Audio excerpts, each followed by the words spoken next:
एडियनच्या सर्व प्रेक्षकांचं एडियन बातमीपत्रात मी अक्षय मनपूर्वक स्वागत करतो। आज दिवसभरात घडलेल्या सर्व घटनांचा आढावा आपण घेणारच आहोत। तत्पूर्वी नजर टाकूया आज दिवसभरात घडलेल्या काही महत्त्वाच्या ठळक घडामोडींवरती। इच्छा असेल तर शरीरही देते साथ। वयाच्या 68व्या वर्षी समाजसेविका पद्मा तापडिया यांनी केली माउंट एव्हरेस्ट शिखराचा बेस कॅम्पची चढाई। 10वीचा निकाल जाहीर, मुलीचे ठरल्या मुलांपेक्षा वरचढ, निकालाचा टक्का वाढला, कोकण 10वीत अव्वल। आता बघूया सविस्तर बातम्या। महाराष्ट्र राज्य माध्यमिक आणि उच्च माध्यमिक शिक्षक मंडळाकडून घेण्यात आलेल्या 10वी परीक्षेचा निकाल सोमवारी जाहीर करण्यात आला असून 10वीचा यंदाचा एकूण निकाल 95.81% इतका लागला आहे। महाराष्ट्र राज्य माध्यमिक आणि उच्च माध्यमिक शिक्षण मंडळाकडून घेण्यात आलेल्या 10वी परीक्षेचा निकाल आज जाहीर करण्यात आला। 10वीचा यंदाचा एकूण निकाल 95.81% इतका लागला आहे। यंदाच्या निकालामध्ये कोकण विभागानं बाजी मारली असून नागपूर विभाग मात्र तळाशी आहे। नागपूर विभाग 94.73% राज्यातील विभागनिहाय टक्केवारीनुसार सर्वात खाली येतो आहे। तर निकालामध्ये पुन्हा एकदा मुलींनी बाजी मारली आहे। मुलींचा निकाल 97.21% तर मुलांचा निकाल 94.56% इतका लागला आहे। आकडेवारीनुसार सर्वच विभागामध्ये मुलींनी बाजी मारली आहे। एकूण 72 विषयांपैकी 18 विषयांचा 100% निकाल लागलाय। दरम्यान 10वीच्या परीक्षेला बसलेल्या एकूण विद्यार्थ्यांच्या निकालाची एकूण टक्केवारी 94.86% इतकी आहे। निकाल जाहीर करण्यापूर्वी महाराष्ट्र राज्य माध्यमिक आणि उच्च माध्यमिक शिक्षण मंडळांच्या वतीने पत्रकार परिषद घेण्यात आली होती। पत्रकार परिषदेतून निकालासंदर्भातील ठळक माहिती देण्यात आली आहे। शैक्षणिक वर्ष 2023 व 24 मध्ये 10वीच्या परीक्षेसाठी नोंदणी करणाऱ्या विद्यार्थ्यांच्या संख्येत वाढ झाली आहे। 10वीच्या परीक्षेसाठी 16,09,544 विद्यार्थ्यांनी नोंदणी केली आहे। या सर्व विद्यार्थ्यांसह पालकांचीही निकालाची उत्सुकता शिगेला पोहोचली होती। दुपारी 1 वाजता बोर्डाच्या अधिकृत वेबसाईटवर निकाल जाहीर करण्यात आला। विद्यार्थ्यांना 1 वाजल्यापासून निकाल पाहता येत होता। आजच राज्य मंडळाने या ठिकाणी माध्यमिक शालांत परीक्षेचा निकाल घोषित केलेला आहे आणि 9 जे विभागीय मंडळ आहेत त्यापैकी आपले छत्रपती संभाजीनगर विभाग जो आहे या विभागाचा एकंदरीत जो निकाल आहे त्या निकालाची टक्केवारी ही 95.19 आहे। म्हणजे मागच्या वर्षीच्या तुलनेत यावर्षी आपला जो निकाल आहे तो वाढलेला आहे, सुधारलेला आहे। निकालाचं जर आपण वैशिष्ट्यांच्या बाबतीमध्ये जर बघितलं तर यावर्षी जे काही प्रावीण्य श्रेणीमध्ये जी काही मुलं त्या ठिकाणी उत्तीर्ण झालेली आहेत तर त्यामध्ये 43.38% जे विद्यार्थी आहेत म्हणजे फार मोठ्या संख्येने विद्यार्थी प्रावीण्य श्रेणीमध्ये उत्तीर्ण झालेले आहेत। प्रथम श्रेणीमध्ये उत्तीर्ण होणाऱ्यांचं प्रमाण 31.9% एवढं आहे। द्वितीय श्रेणीमध्ये 16.84 तर निव्वळ उत्तीर्ण झालेल्यांचं प्रमाण 3.89% अशा प्रकारचं आहे। नेहमी आपण गेल्या 10-12 वर्षामध्ये बघत आहोत की मुलींचं उत्तीर्ण होण्याचं जे काही प्रमाण आहे ते मुलांच्या तुलनेमध्ये बऱ्यापैकी जास्त आहे। यावर्षी देखील हा जो काही टक्का आहे तो मुलींनी राखलेला आहे। एकंदरीत छत्रपती संभाजीनगरमध्ये जे काही 1,84,253 एकूण विद्यार्थी प्रविष्ट झालेले होते परीक्षेसाठी त्यापैकी मुलांची पास होण्याची टक्केवारी 93.71 आहे तर मुलींची 97.1 म्हणजे मुलींनी यावेळेला सुद्धा जो काही फरक आहे तो फरक या ठिकाणी मुलांपेक्षा जास्त उत्तीर्ण होण्याचा राखलेला आहे। राज्याच्या तुलनेत म्हणजे 9 विभागांमध्ये आपला टक्का घसरला आहे। घसरला म्हणता येणार नाही, टक्का तसे वाढलेलंच आहे परंतु तुलना जर आपण केली तर विभागांशी तर 9 विभागीय मंडळामध्ये आपण 8व्या क्रमांकावर आहोत। आपल्यानंतर नागपूर विभाग आहे। एकूण 100% निकाल लागले शाळेचे आणि विद्यार्थ्यांची जी काही आपल्याला 100% निकाल लागलेल्या विद्यार्थ्यांची आकडेवारी काढायला थोडासा वेळ लागेल। तथापि जे काही शाळा आहेत आपल्या छत्रपती संभाजीनगर विभागामध्ये जवळपास 840 शाळा अशा आहेत की ज्या शाळांचा निकाल 100% लागलेला आहे। शहरात मंगळसूत्र चोरांचा धुमाकूळ सुरूच आहे। नुकताच चिकलठाणा आणि सिडको परिसरातून 2 महिलांची मंगळसूत्र लंपास झाल्याची घटना उघडकीस आली असून पोलीस संबंधित चोरट्यांचा शोध घेत आहेत। शहरात मंगळसूत्र चोरांचा धुमाकूळ चांगलाच वाढला आहे। चिकलठाणा आणि सिडको परिसरातून 2 महिलांची मंगळसूत्र लंपास झाल्याची घटना उघडकीस आली आहे। पहिल्या घटनेत पतीसोबत हॉटेलमध्ये जेवायला निघालेल्या महिलेच्या गळ्यातील गंठण अज्ञात चोरट्याने लंपास केल्याची घटना चिकलठाणा परिसरात घडली। या प्रकरणी सिडको एम पोलीस ठाण्यात गुन्हा दाखल करण्यात आला आहे। अभिजित दिवाकर राहणार सिडको N2 मायानगर यांनी फिर्याद दिली। फिर्यादीनुसार 25 मे रोजी रात्री 9:30 ते 10 वाजेच्या सुमारास पत्नीसह ते हॉटेलमध्ये जेवण करण्यासाठी जात होते। स्वामी विवेकानंद शाळेसमोरून जात असताना पाठीमागून हिरो होंडा पॅशन मोटरसायकलवर आलेल्या दोघांपैकी एकाने पत्नीच्या गळ्यातील 60,000 रुपये किमतीचे 10 ग्रॅम सोन्याचे मंगळसूत्र हिसकावून धूम ठोकली। पुढील तपास सिडको एम पोलीस करीत आहेत। दुसरी घटना सिडको N6 परिसरात घडली आहे। या प्रकरणी गीता गणेश तुपे राहणार घृष्णेश्वर कॉलनी मयूर पार्क यांनी फिर्याद दिली। फिर्यादीनुसार 25 मे रोजी रात्री 10 वाजेच्या सुमारास त्या रिक्षाने N6 परिसरातील HDFC बँकेसमोरून जात होत्या। त्यावेळी मोटारसायकलवर आलेल्या 3 अनोळखी तरुण जात होते। त्यापैकी एकाने त्यांच्या गळ्यातील 45,000 रुपये किमतीचे सोन्याचे गंठण हिसकावून धूम ठोकली। पुढील तपास सिडको पोलीस करत आहेत।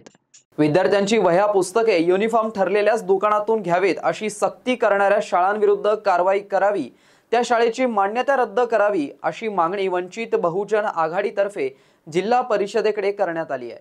जिल्हा अध्यक्ष योगेश बन यांनी याबाबत एडीएनला अधिक माहिती दिली आहे। आज वंचित बहुजन आघाडी औरंगाबादच्या वतीने शहर जिल्हा या माध्यमातून शाळेमध्ये ज्याप्रमाणे युनिफॉर्म, शूज, वह्या पुस्तके यावर जे बंधन केलं जातं की बाबा ह्या शाळेतूनच घेतलं पाहिजे किंवा या दुकानातूनच घेतलं पाहिजे, त्याच्या विरोधात वंचित बहुजन आघाडीमार्फत आम्ही आज IAS ऑफिसर विकास मीनासाहेब, जिल्हा परिषद मुख्य कार्यकारी अधिकारी यांच्याकडे निवेदन सादर केलं।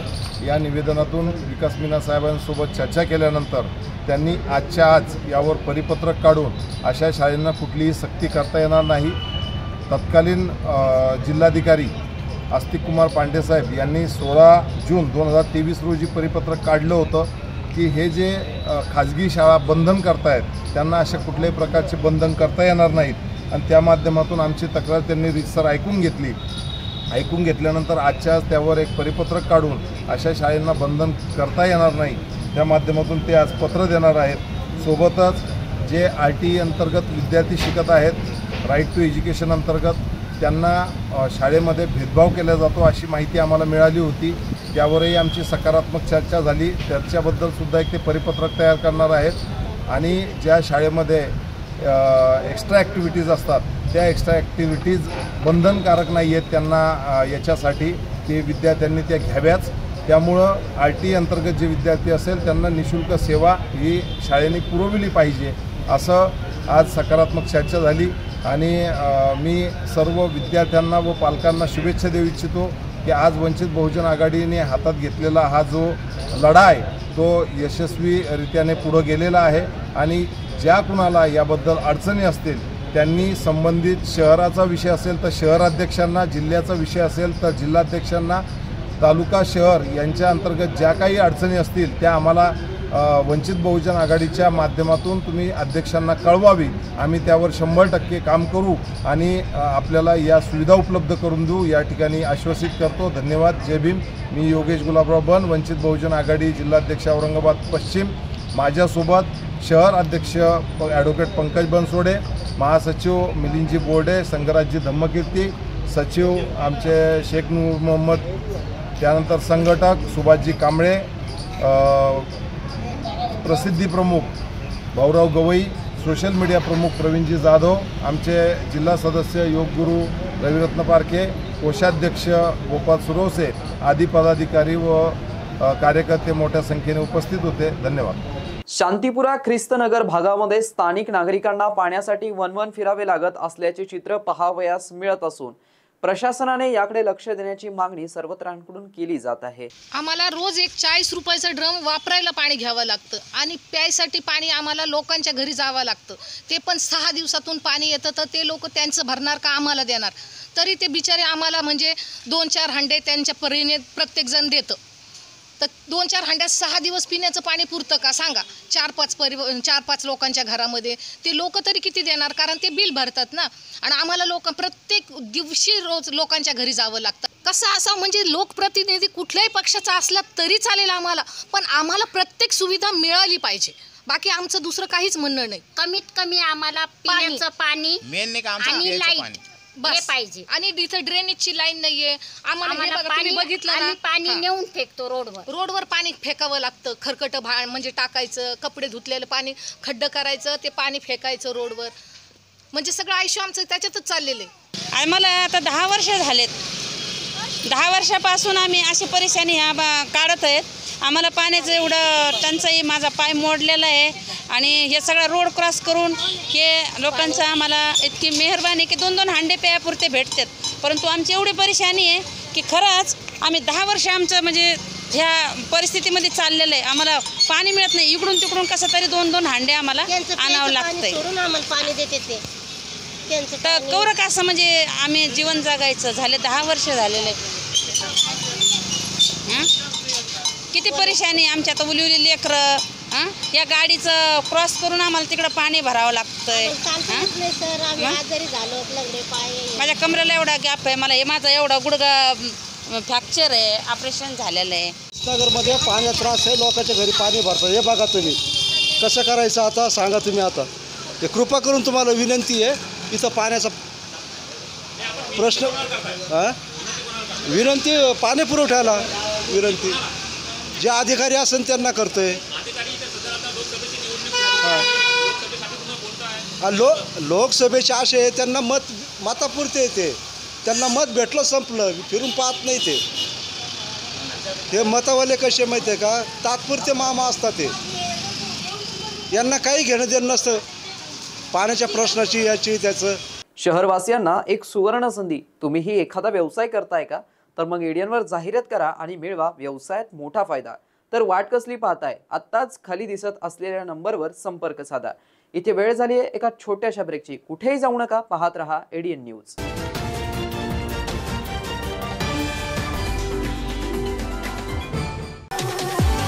संभाजीनगरकरांसाठी खुशखबर खुशखबर खुशखबर.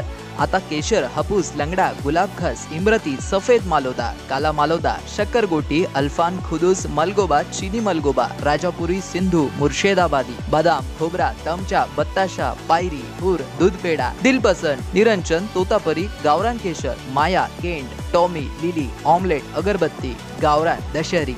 मंडळी, ही सगळी आंब्यांची नावं आहेत आणि हे सगळे आंबे आपल्याला खायला मिळणार आहेत, तेही आपल्या शहरात म्हणजेच छत्रपती संभाजीनगर मध्ये. कृषी विद्यापीठ फळ संशोधन केंद्र, हिमायतबाग, छत्रपती संभाजीनगर येथे हे विविध प्रजातीचे आंबे आपल्याला खायला मिळणार आहे. तर वाट कसली पाहताय? आताच भेट द्या आणि या निरनिराळ्या आंब्यांची नैसर्गिक पद्धतीने, ऑर्गॅनिक पद्धतीने पिकवलेल्या आंब्याचा मनमुराद आनंद लुटा.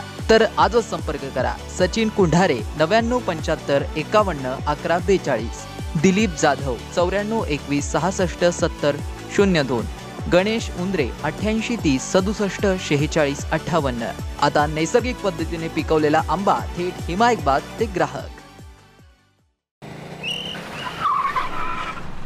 मस्त मास्क पहना रे तूने. Thank you sir.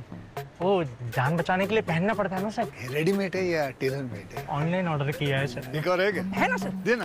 बहुत मस्त लगे आपको. ये ना सर. सर ना भाई, जान बचाने के लिए बाइक चलाते वक्त सिर्फ खोपड़े पे मास्क पहनेगा तो खोपड़े को कौन बचाएगा? समझ गया सर.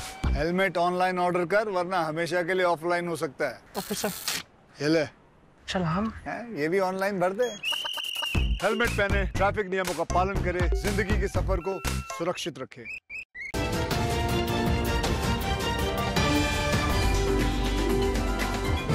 ब्रेक नंतर पुन्हा एकदा स्वागत आहे. आपण बघत आहात एडियन बातमीपत्र.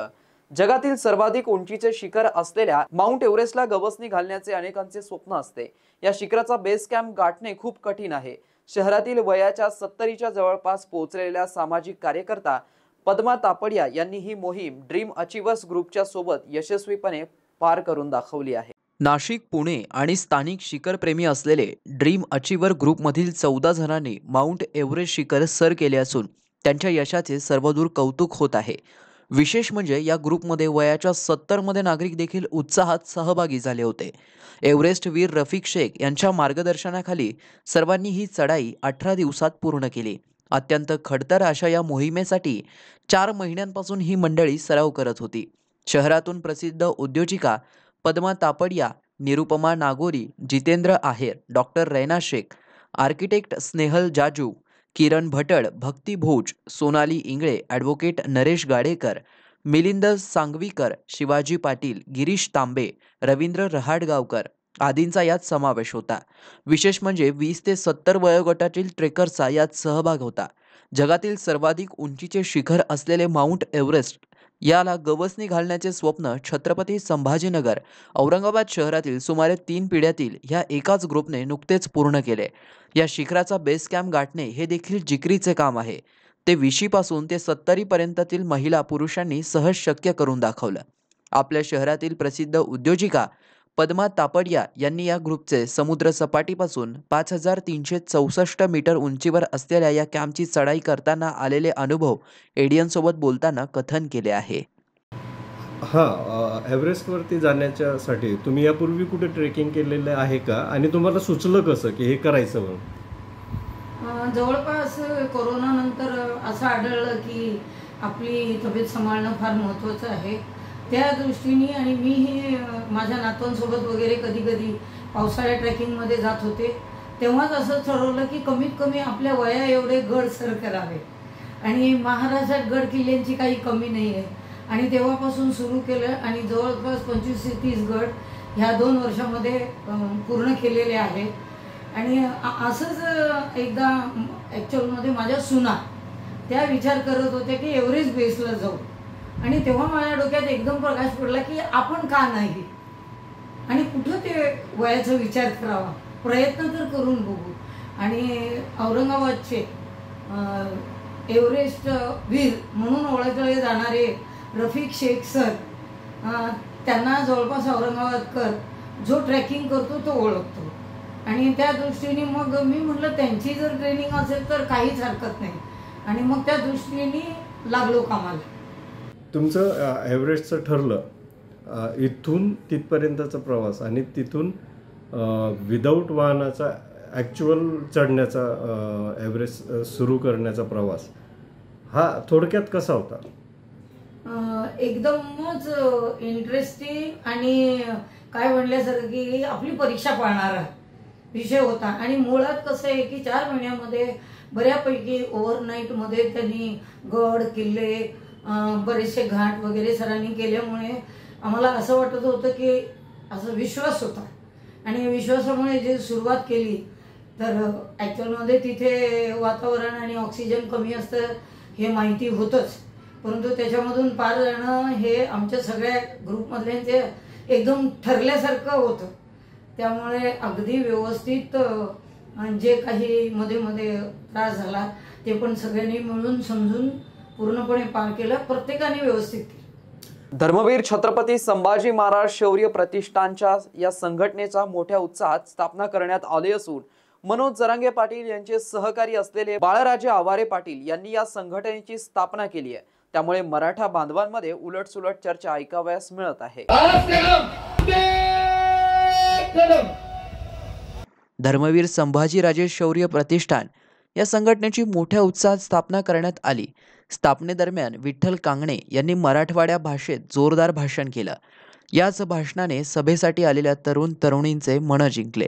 इथून पुढे मराठवाड्यातील असंख्य प्रश्नावरती ही संघटना आंदोलन करतील. या सभेसाठी मराठवाड्यातील कानाकोपऱ्यातून तरुण व तरुणी तसेच नागरिकही मोठ्या संख्येने उपस्थित होते. मनोज जरांगे पाटील यांचे सहकारी असलेले बाळराजे आवारे पाटील यांनी या संघटनेची स्थापना केली आहे.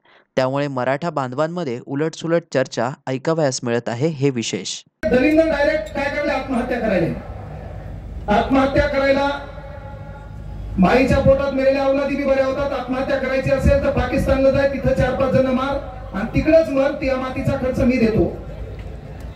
पण इथं मरायची गरज नाही. मरताना मायबापाचा चेहरा आठव किंवा त्यांच्या स्वप्नासाठी काहीतरी आगळं वेगळं करता येईल. आणि गरिबी परिस्थिती ही प्रत्येकाच्या वाट्याला पुजलेली आहे. मात्र परिस्थितीचं भांडवल करू नका. परिस्थिती सक्सेस झाल्यावर लोक तुमचं भाषण ऐकतात. आपले दिवस वाईट असते, युट्यूब आपल्या हातात नसतं, इंस्टाग्रामवर आपलं काही व्हायरल नसतं, तर मीही या तुमच्या कार्यक्रमाला बोलायला आलो नसतो.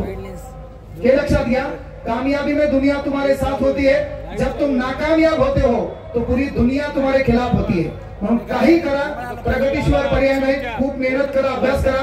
ज्या ज्या काही पोस्ट असतील त्याला गवसणी घाला. मात्र शहरात छान पद्धतीने बंगला बांधा. मात्र मायबापाचं स्वप्न ग्रामीण भागात राहण्याचं असेल तर त्या ग्रामीण भागामध्ये 10 बाय 10 ची रूम का होईना RCC बांधा. छान पद्धतीने पुढे बंगई बांधा. त्या बंगावर मायबापाला बसवा आणि झोका देताना त्यांचा फोटो आपल्या घरात लावा, जेणेकरून आपली बायको आपल्या मायबापाची इज्जत करेल. ते काम तुम्ही करसाल अशी एक आशा या ठिकाणी व्यक्त करतो. थांबतो.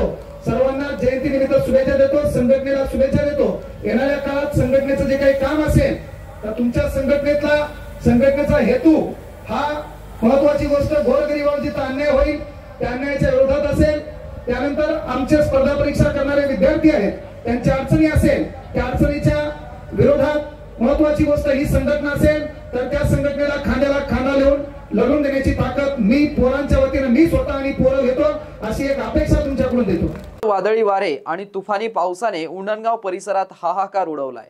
तर तालुक्यात अवकाळी पावसाने हजेरी लावली असून पडलेल्या या अवकाळी पावसाने 8 जनावरांचा मृत्यू झालाय.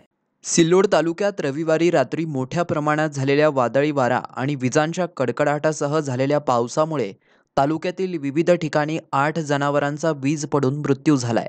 तर अनेकांनी लावलेल्या उन्हाळी मिरचीला फटका बसलाय. खरीपाची पेरणी तोंडावर असताना शेतकऱ्यांवर हे नैसर्गिक संकट कोसळल्याने बळीराजा चांगलाच हवालदिल झाला आहे.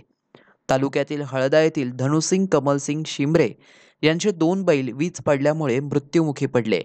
तर पिंपळदरी येथील देवीदास पाटील लोखंडे यांचे बखारीवरील पत्रे उडून पत्राखाली दबून एक गाय व एक वासराचा मृत्यू झालाय.